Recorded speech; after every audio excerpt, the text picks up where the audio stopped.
Sering nggak sih nulis kode yang itu-itu lagi, cuma beda tipe datanya doang? Capek kan?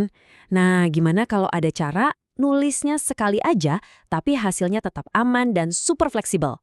Di sini kita bakal kupas tuntas soal generics. Percaya deh, ini konsep yang bakal mengubah cara kalian ngoding jadi jauh lebih efisien dan tangguh.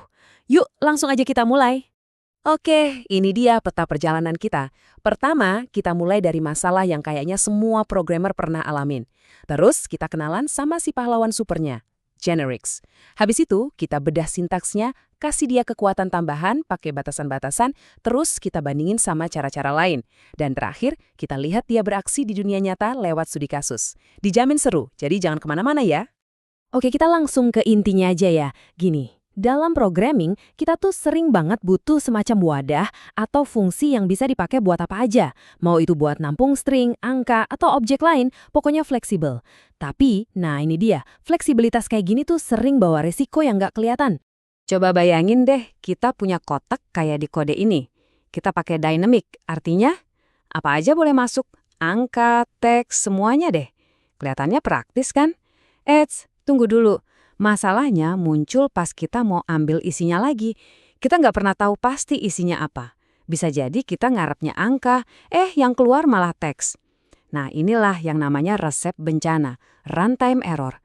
Error yang baru muncul pas aplikasi udah di tangan user. Bahaya banget kan?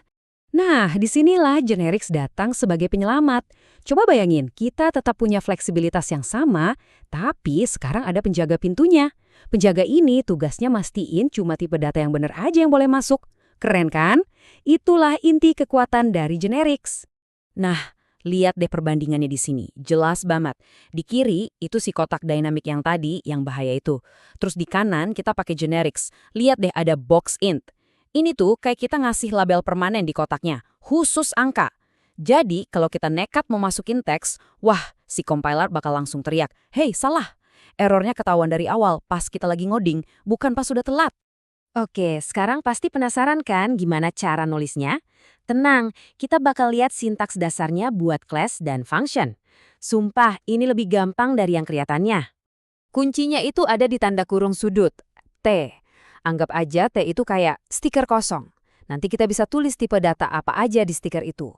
Jadi kita bikin satu cetak biru, satu template yang bisa kita pakai berulang-ulang buat int, string, atau bahkan kelas buatan kita sendiri. Efisien banget. Dan hebatnya lagi, kita nggak cuma bisa pakai satu placeholder loh, kita bisa pakai banyak. Kayak di contoh ini, K, V. Biasanya sih, K itu buat key dan V itu buat value. Ini cocok banget buat bikin struktur data kayak pair ini, di mana kita mau nyimpen dua hal yang berhubungan, tapi tipenya beda. Contohnya, mau nyimpen umur yang tipenya string dengan nilainya yaitu 30, yang tipenya int. Oke, sampai sini kita udah bisa bikin kode yang super fleksibel. Tapi, kadang-kadang terlalu fleksibel itu malah jadi bumerang. Gimana kalau kita mau bikin fungsi yang hanya boleh nerima angka? Nggak boleh yang lain. Nah, di bagian inilah kita bakal belajar cara masang pagar atau ngasih aturan buat generics kita. Ini pertanyaan yang krusial banget. Karena seringnya kita mau fleksibel, iya, tapi fleksibel yang terkendali. Kita mau kelas atau fungsi kita cuma bisa jalan buat tipe-tipe data tertentu. Misalnya, yaitu tadi, cuma buat yang berbau angka. Jawabannya ada di kata kunci extends. Simpelnya, pas kita nulis T extends 6, kita seolah-olah ngomong ke komputer, T ini boleh tipe apa aja, tapi syaratnya harus turunan dari 6. Jadi ins boleh, double boleh, tapi coba aja masukin string. Wah, dijamin editor kode kamu langsung ngomel-ngomel, ada garis merahnya. Errornya langsung ketahuan saat itu juga. Inilah yang kita sebut keamanan compile time. Kita lihat contoh lain yang lebih seru. Bayangin kita bikin kandang hewan, animal cage. Kita kasih aturan, kandang ini cuma boleh diisi sama yang extends animal. Artinya apa? Kita jadi yakin 100%, apapun yang ada di dalam kandang itu pasti seekor hewan dan pasti bisa bersuara. Jadi kita bisa dengan aman panggil metode make sound tanpa was-was. Nggak perlu lagi cek, ini hewan bukan ya? Karena udah dijamin dari awal. Jadi apa aja sih keuntungannya? Banyak banget. Kode kita jadi jauh lebih aman, jelas lebih gampang dibaca, dan kita bisa dengan pede manggil metode tertentu. Intinya, ini bukan cuma soal keamanan, tapi juga soal bikin desain kode yang lebih pintar dan terstruktur dari awal, mencegah bug sebelum ia muncul. Oke, biar makin kebayang seberapa hebatnya si Generix ini, yuk kita adu langsung sama dua saingannya, Dynamics dan Object, biar kelihatan bedanya di mana. Nah, tabel ini ngerangkum semuanya. Lihat deh, Object itu aman di awal, tapi ribetnya minta ampun, kita harus casting terus. Repot. Kalau Dynamic, dia fleksibel banget, tapi keamanannya baru dicek pas runtime, plus ada beban performa. Nah, Generix, dia nih juaranya. Dia dapat yang terbaik dari dua dunia. Aman dari awal pas compile time kayak Object, tapi fleksibel dan nggak perlu casting. Performanya juga optimal. The best of both worlds. Oke, teori udah cukup. Sekarang waktunya praktek. Mari kita gabungin semua yang udah kita pelajarin dan kita lihat gimana Generix beraksi di skenario dunia nyata. Sesuatu yang sangat mungkin kalian butuhin di proyek kalian. Oke, ini dia. Kita bikin kelas cache yang generate. Anggap aja ini kayak cetak biru buat bikin tempat penyimpanan sementara.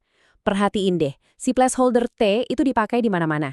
Di dalam map penyimpanannya buat parameter nilai yang mau disimpan dan buat nilai yang mau diambil. Fleksibel banget. Dan inilah keajaiban yang sebenarnya. Kita cuma perlu nulis kelas cache itu sekali aja, cukup sekali. Tapi dari satu cetak biru itu, kita bisa bikin user cache yang udah pasti aman cuma buat string. Kita juga bisa bikin product cache yang dijamin aman cuma buat nyimpen produk. Satu kode bisa jadi banyak wadah spesifik yang super aman. Ini baru namanya efisiensi. Jadi kesimpulannya apa? Generix itu intinya dua kata, aman dan reusable. Kode kita jadi anti salah tipe dan nggak perlu nulis kode yang sama berulang-ulang. Dia juga serbaguna, pinter, karena seringnya kita nggak perlu tulis tipe datanya secara eksplisit dan bisa jadi super kuat kalau kita tambahin aturan pakai extends. Ini benar-benar fondasi buat nulis kode yang bersih dan tangguh. Nah, itu tadi kupas tuntas kita soal Generix. Ingat ya, ini bukan sekedar teori di buku. Ini adalah perkakas canggih di kotak peralatan coding kalian yang siap dipakai. Jadi sekarang pertanyaannya buat kalian, di proyek kalian selanjutnya, bagian mana nih yang bisa kalian sulap jadi lebih elegan dan aman pakai Generix? Coba deh dipikirin. Sampai ketemu lagi di pembahasan menarik lainnya.